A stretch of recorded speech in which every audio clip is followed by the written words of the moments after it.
നമുക്ക് ആദർശിന്റെയും നയനയുടെയും ഇന്നത്തെ നല്ലൊരു കഥ കേട്ടാലോ? അങ്ങനെ നമ്മൾ കാണുന്ന ഒടുവില് നവ്യ കനകയോട് പറഞ്ഞു, അമ്മേ ആരെന്ത് പറഞ്ഞാലും ശരി, ഇനിയിപ്പോ ഇതിനൊരു മാറ്റമില്ല. ഹബി ഏൺ ജ്വല്ലറിയുടെ മാനേജർ ആവാനായിട്ട് പോകുക തന്നെ ചെയ്യും. അമ്മ വെറുതെ ഇതും പറഞ്ഞുകൊണ്ട് ഇനി വിളിക്കേണ്ട കാര്യമില്ല.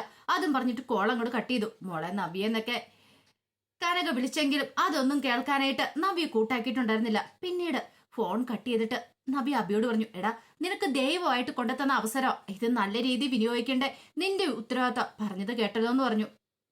അബി ഇങ്ങനെ നബിയെ ഇങ്ങനെ വളരെ വിഷമത്തോടെ ഒന്ന് നോക്കുവാണ്. എങ്ങനെയാവും അറിയത്തില്ല. ആ സമയത്ത് കനക ഗോവിന്ദനോട് പറഞ്ഞു, ഗോവിന്ദേട്ട അവള് ഫോൺ കട്ട് ചെയ്തെന്ന് പറഞ്ഞു. എന്ത് ചെയ്യാനാ എന്റെ കനകെ? ഗോവിന്ദേട്ട ഇതിങ്ങനെ വിട്ടിട്ട് കാര്യമില്ല.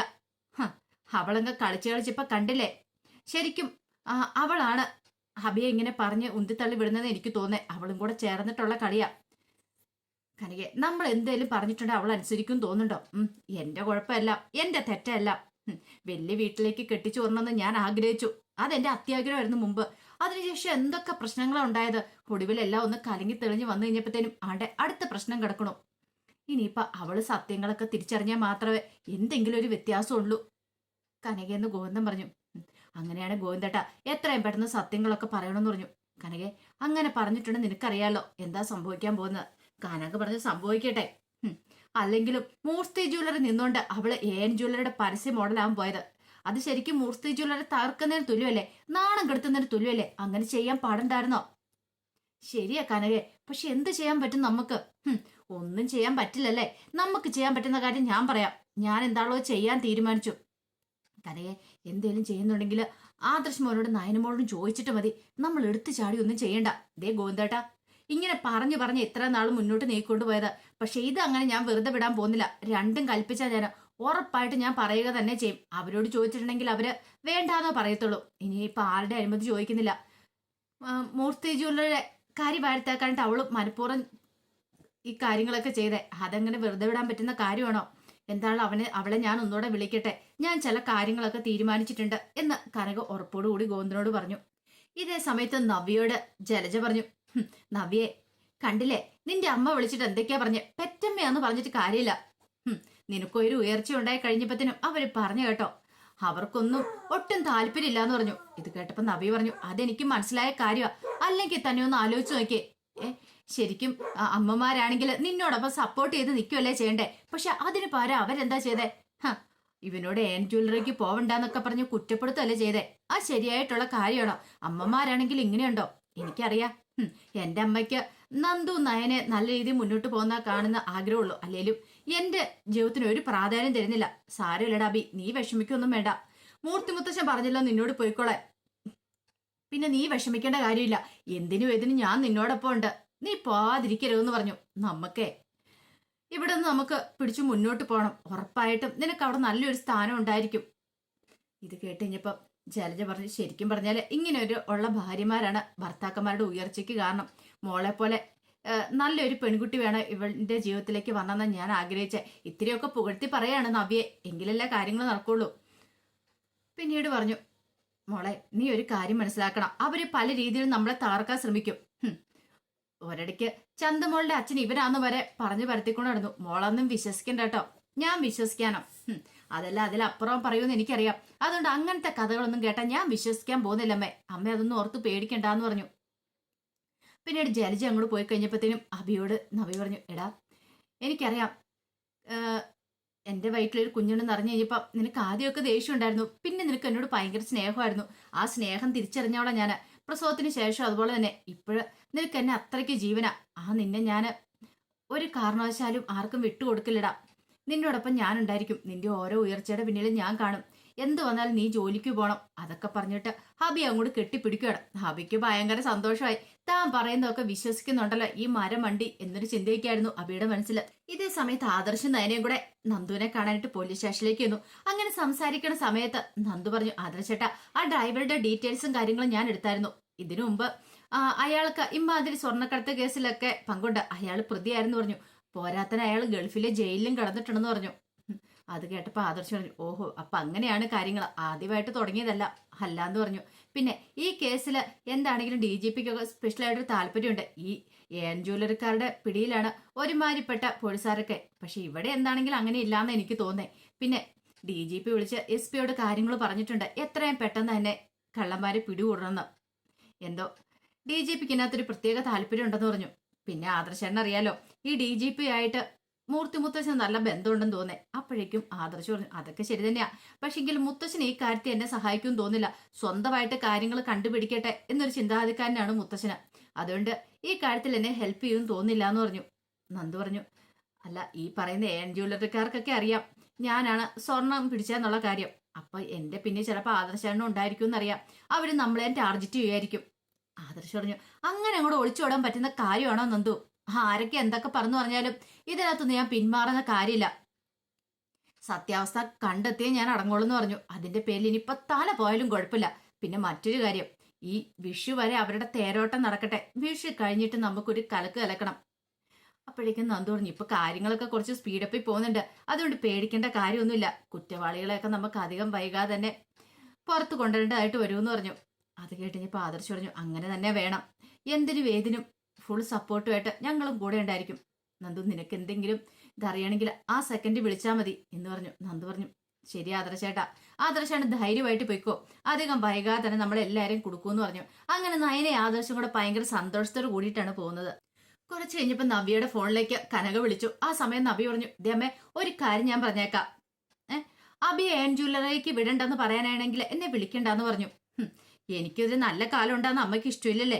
അമ്മയ്ക്ക് നയനെ നന്ദുവും ജീവിച്ചാൽ മതിയല്ലോ, ഞാൻ ജീവിക്കേണ്ട കാര്യമില്ലോ. മോളെ, നീ ജീവിക്കണം തന്നെ എന്റെ ആഗ്രഹം, നല്ല രീതിയിൽ തന്നെ ജീവിക്കണം. പക്ഷെ എനിക്ക് നിന്നോട് ചില കാര്യങ്ങൾ അതിനു പറയാനുണ്ടെന്ന് പറഞ്ഞു. എന്ത് കാര്യങ്ങൾ? എനിക്ക് നിന്നെ ഒന്ന് കാണണമെന്ന് പറഞ്ഞു. ഇതിനെക്കുറിച്ച് സംസാരിക്കുകയാണെങ്കിൽ എനിക്ക് താല്പര്യമില്ല എന്ന് പറഞ്ഞു. അത് കേട്ട് കഴിഞ്ഞപ്പോ കനക പറഞ്ഞു, മോളെ നീ ഒന്ന് ആലോചിച്ച് നോക്കേ. ഈ പറയുന്ന ജലജ ആണെങ്കിലും അല്ലെങ്കിൽ അബി ആണെങ്കിലും അവിടുത്തെ ദേവേനി പറയുന്ന കാര്യങ്ങളൊക്കെ അനുസരിക്കുന്നുണ്ട്. എന്തുകൊണ്ടാ? നീ ഒരു തവണയെങ്കിലും ആലോചിച്ചിട്ടുണ്ടോ? അബി എന്തെങ്കിലും എതിർത്ത് പറയുന്നുണ്ടോ? അതിനൊരു കാരണമുണ്ട്. ആ കാരണമാണ് എനിക്ക് നിന്നെ അറിയിക്കേണ്ടതെന്ന് പറഞ്ഞു. കാരണോ? അതെ, ഒരു കാര്യം ചെയ്യാം, ഇപ്പൊ തന്നെ നീ ഞാൻ പറയുന്നിടത്തേക്ക് പറഞ്ഞെന്ന് പറഞ്ഞു. പിന്നീട് എങ്ങോട്ടാ വരണ്ടേന്ന് പറഞ്ഞു കൊടുക്കുകയാണ്. അങ്ങനെ കോള് കട്ട് ചെയ്ത് കഴിഞ്ഞിട്ട് ഗോവിന്ദന്റെ അടുത്തേക്ക് കനകയെന്നു. കനക എന്നിട്ട് പറഞ്ഞു, ഗോവിന്ദേട്ടാ ഞാൻ നവ്യയെ വിളിച്ചായിരുന്നു പറഞ്ഞു. എന്നിട്ടോ? അവളെ കാണണമെന്ന് പറഞ്ഞു. എന്തിനാ കനകെ? ഇനി ഇത് വെച്ചു നീട്ടിക്കൊണ്ടു പോകാൻ പറ്റില്ല. എത്രയും പെട്ടെന്ന് തന്നെ അവളോട് സത്യങ്ങളൊക്കെ തുറന്നു പറയണം. അബിയുടെ കുഞ്ഞാണ് ചന്തുമോൾ എന്നുള്ള സത്യം. കനകെ, അത് ആപത്താന്നുള്ള കാര്യം നിനക്കറിയാലോ. അങ്ങനെ എന്തേലും പറഞ്ഞിട്ടുണ്ടെങ്കിൽ പിന്നെ നവ്യ എന്ത് ചെയ്യുമെന്ന് നിനക്കറിയാലോ. പിന്നെ എന്ത് ചെയ്യണമെന്നാ ഗോവിന്ദേട്ടൻ പറയണേ? പറയാതിരിക്കണമെന്നോ? അല്ല, ആദർശനോടും നനയോടും ഒന്ന് ചോദിച്ചിട്ട് പോരെ? അതൊന്നും ശരിയാകത്തില്ല, അവരോട് പറഞ്ഞ ശരിയാകത്തില്ല. ഗോവിന്ദേട്ടാ, അബിയുടെ തേരോട്ടം നിൽക്കണം. അവൻ എത്ര വലിയ ചതിയനാന്നുള്ള കാര്യം നവ്യ തിരിച്ചറിയണം. കനകെ, ഇതിനു മുമ്പ് നീ ഇത് പറയാൻ പോയിട്ട് എന്താ സംഭവിച്ചേ? അവൾ എന്താ പറഞ്ഞത്? അങ്ങനെ എന്തെങ്കിലും സംഭവിച്ചിട്ടുണ്ടെങ്കിൽ നമ്മളുടെ മോളുടെ കണ്ണീര് ജീവിതാവസാനം വരെ നമ്മൾ കാണേണ്ട വരുമെന്ന് പറഞ്ഞു. അവൾക്ക് സഹിക്കാൻ പറ്റില്ല, വെട്ടൊന്നും മുറിരണ്ടെന്നുള്ള സ്വഭാവം അവൾക്ക്. അവൾ ചിലപ്പോൾ എന്തേലും കടുങ്കൈ ചെയ്യുന്നു വരും. കനക പറഞ്ഞു, ഗോവിന്ദേട്ടാ എന്നും പറഞ്ഞോണ്ടോ ഇപ്പൊ തന്നെ ഒന്ന് ആലോചിച്ച് നോക്കിയേ. മൂർത്തി ജ്വല്ലറിയിൽ ജോലി ഉണ്ടതിന് പകരം അവൻ ഏൻ ജ്വല്ലറിക്ക് പോയിരിക്കുന്നു. അവന്റെ കയ്യിരിപ്പോണ്ട മൂർത്തി ജ്വല്ലറി ജോലി പോയിരിക്കുന്നേ. പിന്നെ പുറമേ ഉള്ള ആൾക്കാരൊക്കെ എന്ത് വിചാരിക്കും? ആദ്യം നവ്യ ഏൻ ജ്വല്ലറി പരസ്യ മോഡലാൻ പോയി. ഇപ്പോഴാണ്ടെ അവിടുത്തെ കൊച്ചുമോന് ഏൻ ജ്വല്ലറി മാനേജരാൻ പോയിരിക്കുന്നു. അപ്പൊ മൂർത്തി ജ്വല്ലറി തകർന്നു പോയെന്നല്ലേ ആൾക്കാരൊക്കെ വിചാരിക്കുള്ളൂ. ആ വീട്ടിലുള്ളവരെ, അനന്തപുരിയിലുള്ളവരെ മനഃപൂർവ്വം വേദനിപ്പിക്കാൻ വേണ്ടിയിട്ടാ അവരിങ്ങനെ ഒരു പ്രവൃത്തി ചെയ്തേ. അതൊരിക്കലും കണ്ടില്ല കേട്ടില്ല നടിക്കാൻ എനിക്ക് പറ്റില്ല. നവ്യ അറിയേണ്ട കാര്യങ്ങളൊക്കെ അറിയണം ഗോവിന്ദേട്ടാ, തടസ്സം പറയരുതെന്ന് പറഞ്ഞു. ഗോവിന്ദ പറഞ്ഞു, നവ്യ അറിയണമെന്ന് എനിക്കും ആഗ്രഹമുണ്ട്. അല്ല ഗോവിന്ദേട്ടാ, ഗോവിന്ദണ്ടല്ലേ നേരത്തെ പറഞ്ഞ് നവ്യയോട് സത്യങ്ങളൊക്കെ തുറന്നു പറയണമെന്നൊക്കെ പറഞ്ഞു. പക്ഷെ പിന്നീടുള്ള കാര്യങ്ങൾ ആലോചിച്ച് കഴിഞ്ഞപ്പോൾ ഞാൻ വേണ്ടാന്ന് പറഞ്ഞത്. അതിനുശേഷം ഉണ്ടാകുന്ന ഭവിഷ്യത്തുകളെ കുറിച്ച് ചിന്തിച്ചിട്ട് തന്നെയാ. ഇതിപ്പോ നീ ചെന്ന് പറയും, പിന്നെ എന്തൊക്കെ സംഭവിക്കണം നിനക്കറിയാവോ? അതൊന്നും പറഞ്ഞിട്ട് കാര്യമില്ല ഗോവിന്ദേട്ടാ. ഗോവിന്ദേട്ടൻ തൽക്കാലത്തേക്ക് ഒരു കാര്യം ചെയ്യണം. ഇപ്പൊ തന്നെ നവ്യ അവിടേക്ക് വരുമായിരിക്കും. ഞാൻ അവളെ കാണാൻ പോകുന്ന കാര്യം ആരോടും ഗോവിന്ദേട്ടൻ പറയരുതെന്ന് പറഞ്ഞു. അല്ല കണക്ക്, നയനമോളോടൊന്ന് ചോദിച്ചിട്ട് പോരെ? ചോദിച്ചിട്ടുണ്ടെങ്കിൽ അവരൊരിക്കലും സമ്മതിക്കില്ല. അതുകൊണ്ട് ഇപ്പൊ ചോദിക്കാതെ പോകാൻ തന്നെ ഞാൻ ആഗ്രഹിക്കുന്നത്. അതുകൊണ്ട് തൽക്കാലത്തേക്ക് ആരും അറിയണ്ട, ഞാൻ അവളെ ഒന്ന് പോയി കണ്ടിട്ട് വരട്ടെ. അതെ, ചില കാര്യങ്ങളൊക്കെ എന്റെ മനസ്സിലുണ്ട്. നവ്യ ഏൻ ജ്വല്ലറി പരസ്യ മോഡലാൻ പോകാൻ പാടില്ല. അത് മാത്രമല്ല, ഏൻ ജ്വല്ലറിയുടെ മാനേജർ ആവാനായിട്ട് അബിയും പാടില്ല. അതൊക്കെ എന്റെ ഡിമാൻഡ്. അതൊക്കെ എനിക്ക് അവളോട് പറയണം. അത് അവൾ അംഗീകരിക്കുവാണെങ്കിൽ ഞാൻ ഈ കാര്യങ്ങൾ പറയത്തില്ല. അംഗീകരിച്ചില്ലെങ്കിൽ എനിക്ക് ഈ സത്യങ്ങൾ തുറന്നു പറയേണ്ടതായിട്ട് വരും എന്ന് പറഞ്ഞിട്ട് കനക എന്ത് ചെയ്യുവാണ്? അവിടുന്ന് ഇറങ്ങുവാണ്. ഇതേ സമയത്ത് നവ്യെ പുറത്തു പോകാൻ റെഡിയാവാണ്. അപ്പോഴേക്കും ഹബി അങ്ങോട്ട് വന്നു. ഹബി എന്നിട്ട് നീ ഇത് എങ്ങോട്ട് പോവാ? അതെ അമ്മ വിളിച്ചിട്ടുണ്ടായിരുന്നു, ഒന്ന് കാണണമെന്ന് പറഞ്ഞു. കാണണമെന്നോ? അല്ല നിന്റെ അമ്മയ്ക്ക് ഇങ്ങോട്ടേക്ക് വന്നൂടെ? ഇവിടെ വെച്ച് പറയാൻ പറ്റാത്ത കാര്യം എന്തേലും ആയിരിക്കും. അതെന്ത് കാര്യമാ? അപ്പോഴേക്കും അബിക്ക് അപകടം എടുത്തു. അബി പെട്ടെന്ന് പറഞ്ഞു, നവ്യെ അത് പിന്നെ നീ പോകേണ്ട കാര്യമുണ്ടോ? അതെന്താ അബി പോയാലോ? ഒന്നുമല്ലല്ലോ, എന്റെ അമ്മയല്ലേ വിളിക്കണേ. നവ്യെ നീ പോണമെന്ന് എനിക്ക് ആഗ്രഹമില്ല. കാരണം അവര് ചിലപ്പോൾ നമ്മളെ നിന്നെയും തമ്മിൽ തെറ്റിക്കാനായിട്ട് എന്തേലുമൊക്കെ കാര്യങ്ങൾ പറഞ്ഞെന്നിരിക്കും. കാരണം എന്നെ നിന്നെയും തപ്പി തെറ്റിക്കാനായിട്ടാ അവരുടെ വിചാരം തോന്നേ. ഇപ്പൊ ഞാൻ എൻ ജ്വല്ലറിയിലേക്ക് ജോലിക്ക് പോകാന്ന് അറിഞ്ഞു കഴിഞ്ഞപ്പോ അവർക്ക് ഒട്ടും സഹിക്കുന്നില്ല. ഇതിന്റെ പിന്നിൽ നിന്റെ അനുജത്തിമാരൊക്കെ ആയിരിക്കും എന്ന് പറഞ്ഞു.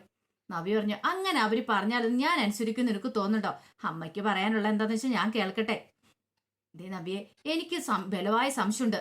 ദേ ആ അച്ഛന്റെ അമ്മയുടെ മോള് തന്നെയാണെന്ന് നീന്ന്, അതോ ഇനിയിപ്പൊ നിന്നെ വല എടുത്തു വളർത്തിയതാണോന്ന്. അതെന്താ? അല്ല നിനക്കൊരു ഉയർച്ച ഉണ്ടായി കഴിയുമ്പോ അവർക്ക് അസൂയുള്ളോ? അത് മാത്രല്ല നിന്റെ അച്ഛന്റെ അമ്മയുടെ ഷേപ്പ് ഒന്നും നിനക്കില്ല താനും. അതുകൊണ്ട് എനിക്ക് നല്ല സംശയം ഉണ്ടെന്ന് പറഞ്ഞു. നിന്നോടുള്ള പെരുമാറ്റം ആ രീതിയിലല്ലേ? മറ്റു രണ്ടുപേരോട് കാണിക്കുന്ന സ്നേഹവും കാര്യങ്ങളൊന്നും നിന്നോടില്ലല്ലോ.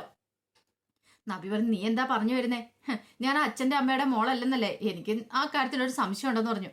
പിന്നെ എന്തായാലും എനിക്ക് അമ്മയുടെ അടുത്തേക്ക് പോകാതിരിക്കാൻ പറ്റില്ല. അമ്മയ്ക്ക് പറയാൻ ഉള്ളത് എന്താന്ന് വെച്ചാ അമ്മ പറയട്ടെ, ഞാനത് കേൾക്കാം.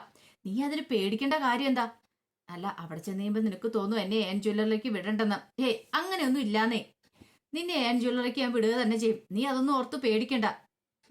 എടീ നമ്മളെ തെറ്റിക്കാൻ ചിലപ്പം ആ ചന്തുമോളുടെ അച്ഛൻ ഞാനാന്ന് വരെ പറഞ്ഞു വരുത്തും. അതൊന്നും ഞാൻ കാര്യമാക്കത്തില്ല. അമ്മ എന്ത് പറഞ്ഞാലും ഞാൻ ഇത് വിശ്വസിക്കാനും പോകുന്നില്ല. നീ ധൈര്യമായിട്ടിരിക്കടാ, നീ പേടിക്കേണ്ട കാര്യമൊന്നുമില്ല, ഞാനല്ലേ പറയണേ. അതും പറഞ്ഞിട്ട് നബി അങ്ങോട്ട് പോയി. അബിക്ക് ടെൻഷനായി. ഇത്തിരി കഴിഞ്ഞപ്പത്തേനും അബി നേരെ ജലജയുടെ അടുത്തേക്ക് വന്നു. ജലജയുടെ അടുത്ത് നിന്നിട്ട് പറഞ്ഞു, അവള് പോയിട്ടുണ്ട് അവളുടെ അമ്മയെ കാണാനായിട്ട്. അവർക്കെന്തോ രഹസ്യം പറയാനുണ്ടെന്ന് പറഞ്ഞ് വിളിച്ചേക്കുന്നു. മിക്കവാറും ചന്തുമോളുടെ അച്ഛൻ ഞാനാന്ന് പറയാനാന്ന് തോന്നേ. അത് കേട്ടപ്പോ ജലജ പറഞ്ഞു, എടാ അങ്ങനെ പറഞ്ഞിട്ടുണ്ടെങ്കിൽ നിന്റെ കാര്യത്തിൽ തീരുമാനമായി. നിന്നെയും കൊന്ന് അവളും ചാവൂന്നാ പറഞ്ഞിരിക്കുന്നേ. അബി പറഞ്ഞു, അതാ എനിക്ക് അറിയത്തില്ലാത്ത, എന്ത് ചെയ്യണം എന്നറിയത്തില്ല. ഈ കാര്യങ്ങളൊക്കെ അറിഞ്ഞ് അവൾ ഇങ്ങോട്ടേക്ക് വന്നാൽ പിന്നെ എനിക്ക് എന്ത് ചെയ്യാൻ പറ്റും? ഇപ്പോഴാണെങ്കിലോ ഏൻ ജ്വല്ലറിയുടെ മാനേജർ സ്ഥാനം എനിക്ക് കിട്ടിയതാ. മിക്കവാറും അതില്ലാതാവും തോന്നേ. ജലജ പറഞ്ഞു, അത് ശരിയാ. അവൾ ആ കാര്യം അറിഞ്ഞിട്ടുണ്ടെങ്കിൽ ഏൻ ജ്വല്ലറിയുടെ MD ഡേവിഡ് സാറിനെ പോയി കാണും. പിന്നീട് നിനക്ക് ജോലി കൊടുക്കണ്ടെന്നൊക്കെ പറയും. അമ്മ ഏറെ പ്രതീക്ഷയോടെ കാത്തിരിക്കുന്ന ഒരു ജോലിയാണ് ഞാൻ. അമ്മയ്ക്കറിയാലോ, മൂർത്തി ജ്വല്ലറി തകർന്നുകൊണ്ടിരിക്കുക. ആ സമയത്ത് ഏൻ ജ്വല്ലറി കുതിച്ചു വരുന്നത്. അവിടെ ഒരു ജോലി കിട്ടാന്ന് പറഞ്ഞാൽ നിസ്സാര കാര്യമൊന്നുമല്ല. അപ്പോഴാണ് അവര് എന്നെ വിളിച്ച് ഈ ജോലി തരാന്ന് പറഞ്ഞ്. അതില്ലാതാക്കാൻ അവള് ശ്രമിക്കണേ. അല്ല അവള് സത്യങ്ങൾ അറിഞ്ഞാൽ പിന്നെ എനിക്ക് ജോലിക്ക് പോകാൻ പറ്റുമോ? എന്റെ കാര്യത്തിലൊരു തീരുമാനമായെന്ന് പറഞ്ഞു.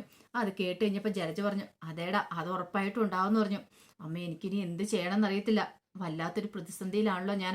അവള് കാരണം തലയ്ക്ക് ഭ്രാന്ത് പിടിക്കുന്നുണ്ടെന്നൊക്കെ പറഞ്ഞു. അഭി ആകെപ്പാടെ പേടിച്ചു വരച്ച് നിൽക്കുക. അപ്പൊ അതിന്റെ വിശേഷങ്ങളൊക്കെ നമ്മൾ കാണുന്നത്. എന്താണെങ്കിലും അധികം വൈകാതെ തന്നെ കാനക സത്യങ്ങളൊക്കെ തുറന്നു പറയും.